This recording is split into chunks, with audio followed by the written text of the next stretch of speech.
अब ये क्वेश्चन है, P Q R S T U 6 लोग हैं, एक बस में जा रहे हैं, ठीक है। इसमें 2 रिपोर्टर्स हैं, 2 टेक्नीशियंस हैं, एक फोटोग्राफर है, एक राइटर है, ठीक है। P photographer is married to S reporter, यानी एस जो रिपोर्टर है। Writer is married to Q which is of the same profession of U. Q और यू का सेम प्रोफेशन है। 2 कपल्स हैं एंड नोबडी इन कपल्स, मतलब जो 4 लोग हैं उनमें किसी का भी सेम प्रोफेशन नहीं है, और यू जो है वो ब्रदर ऑफ आर है। तो वापस से पर्सन्स और प्रोफेशंस और क्या बचा, और उनका मैरिड स्टेटस। तो ये 6 हैं, ये 2 ही होते हैं बिकॉज या तो मैरिड आदमी है या नहीं है। तो पी फोटोग्राफर है, एस रिपोर्टर है, और यहाँ पे मैरिड कपल्स भी लिखते जाएंगे। P S writer is married to Q, तो जो राइटर होगा वो क्यू से मैरिड है। 2 couples and nobody in the couples group have same profession and you is the brother of R, ठीक है। तो अब देखो कपल्स में क्या है, P जो है वो फोटोग्राफर था, S जो था वो रिपोर्टर है, एक राइटर है। तो Q डेफिनेटली बताओ क्या होगा, बिकॉज इसमें दिया हुआ है कि चारों में से किसी का भी प्रोफेशन सेम नहीं होना चाहिए। तो Q का प्रोफेशन पता चल गया, Q क्या होगा, टेक्नीशियन होगा, बिकॉज इन चारों का कॉमन नहीं होना चाहिए प्रोफेशन। तो Q जो होगा वो टेक्नीशियन हो गया, ठीक है। यहां तक क्लियर होना चाहिए। अब Q है same profession as that of U, तो U का भी सेम प्रोफेशन हो गया, मतलब ये P S Q U बचा कौन, R एंड T। तो मुझे ये बताओ प्रोफेशन अब कौन कौन से बचे हमारे पास। एक राइटर बचा हुआ है, ठीक है, राइटर नहीं आया है। टेक्नीशियन दोनों चले गए हैं, एक रिपोर्टर बचा है बस। तो एक रिपोर्टर बचा है हमारे पास और एक राइटर। अब ये बताओ क्या आर एक्चुअली इसमें एक और इंफॉर्मेशन मिसिंग थी, टी इज अनमैरिड, ठीक है।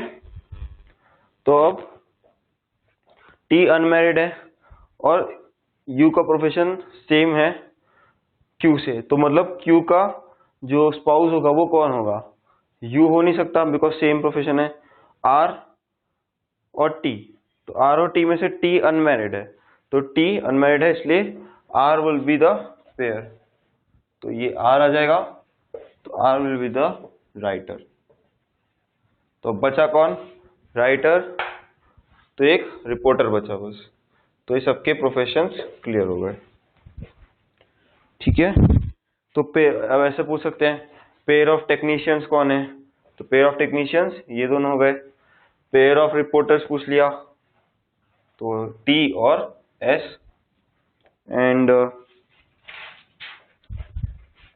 ब्लड रिलेशन में भी जा सकता है कि आर यू से यदि ऐसा रिलेटेड तो आर क्यू यू से कैसे रिलेटेड होगा, ये सब।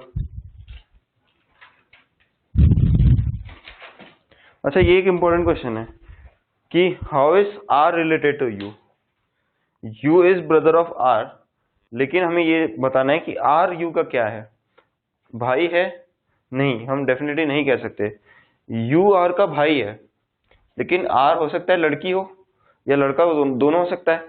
तो डिटरमाइन नहीं कर सकते कि आर मतलब जो ये है आर यू की सिस्टर है या ब्रदर है, ठीक है, बिकॉज ये कुछ भी हो सकता है। यू तो पता चल गया लड़का है बिकॉज ब्रो, बट आर क्या है, गर्ल है या बॉय है, करस्पॉन्डिंगली वो ब्रदर या सिस्टर दोनों हो सकता है, दोनों में से कुछ भी हो सकता है। देन कपल्स का पेयर पता चल गया, पी एस आर क्यू।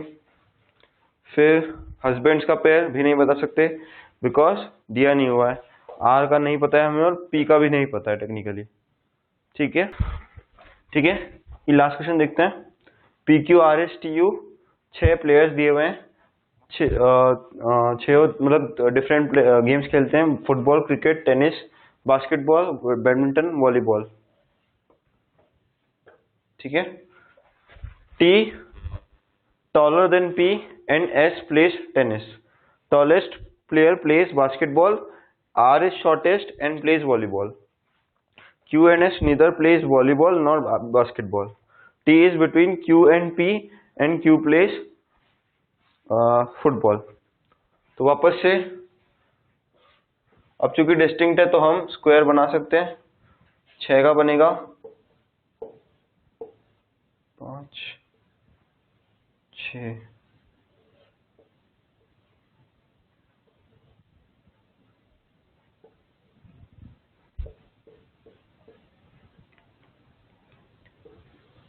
ठीक है। P Q R S T U football, cricket, tennis, basketball, volleyball and badminton. ठीक है। और हाइट अलग से देखेंगे। तो सबसे पहले T is taller than P, ये डिक्रीजिंग ऑर्डर ऑफ हाइट है। ठीक है, ये हाइट का डिक्रीजिंग ऑर्डर है। And S place tennis, S tennis खेलता है, टेनिस, बाकी सब पे क्रॉस। Tallest place basketball. अब मुझे बताओ क्या P बास्केटबॉल खेल सकता है? नहीं, बिकॉज P से भी टॉलर T है, तो P बास्केटबॉल नहीं खेलेगा। यहां से पता चला। R is shortest, R shortest है नहीं, यहाँ पे कहीं पे आ जाएगा। एंड प्लेस वॉलीबॉल, तो एक्चुअली P वॉलीबॉल भी नहीं खेल सकता और एक्चुअली R ही खेल रहा है वॉलीबॉल, तो ये क्रॉस। ठीक है, R is shortest and plays volleyball. Q and S neither play volleyball nor basketball. Q volleyball भी नहीं खेलता, बास्केटबॉल भी नहीं खेलता, वॉलीबॉल भी नहीं और बास्केटबॉल भी नहीं। सिमिलरली S में भी। ठीक है, S में तो मार्क हो गया। अब T is between Q and P. T is between Q and P. ठीक है। And Q place football, Q जो है वो फुटबॉल खेलता है, Q फुटबॉल खेलता है, तो बाकी सब गायब और ये। ठीक है। और टॉलेस्ट प्लेस बास्केटबॉल। अब देखो इस वाली इंफॉर्मेशन से पता चला कि T भी टॉलेस्ट नहीं है, तो वो भी बास्केटबॉल नहीं खेलेगा, T भी बास्केटबॉल नहीं खेलेगा। तो U बास्केटबॉल खेलेगा, बिकॉज देखो सिर्फ U के बड़ी से पोजीशन। अब U यदि बास्केटबॉल खेल रहा है तो इसका मतलब U इज द टॉलेस्ट, तो हाइट का ऑर्डर ये हो गया UQ2 PR। अब गेम्स कौन से बचे हैं? Cricket and badminton. अब क्रिकेट एंड बैडमिंटन के बारे में कुछ भी नहीं दिया हुआ है और कुछ इंफॉर्मेशन भी नहीं है। Q and S neither plays volleyball। Height का ऑर्डर पता चल गया? एक बंदा बच गया है, S कहीं भी हो सकता है इसके बीच में, ये ऑर्डर है, बट मतलब ऑर्डर ये है UQTPR। अब इन 4 जगहों पे कहीं भी S आ सकता है, बिकॉज उसके बारे में और कुछ जानकारी नहीं दी हुई है। ठीक है, तो अब क्वेश्चंस का फॉर्म में देखते हैं क्या है। Who among them is taller than R but shorter than P?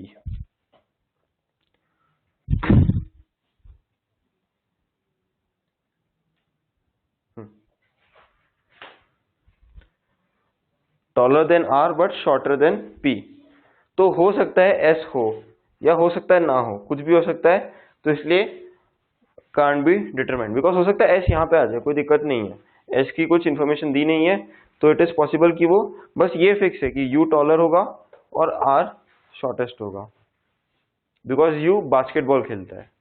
ठीक है, तो टॉलर और टॉलेस्ट और शॉर्टेस्ट फिक्स है, बाकी कहीं भी आ सकते हैं। स्पोर्ट्स के नाम कौन कौन से प्लेयर्स, मतलब कौन कौन से प्लेयर्स क्या क्या खेलते हैं, तो जैसे पी का नहीं पता है, P cricket and badminton and T भी क्रिकेट एंड बैडमिंटन, ठीक है।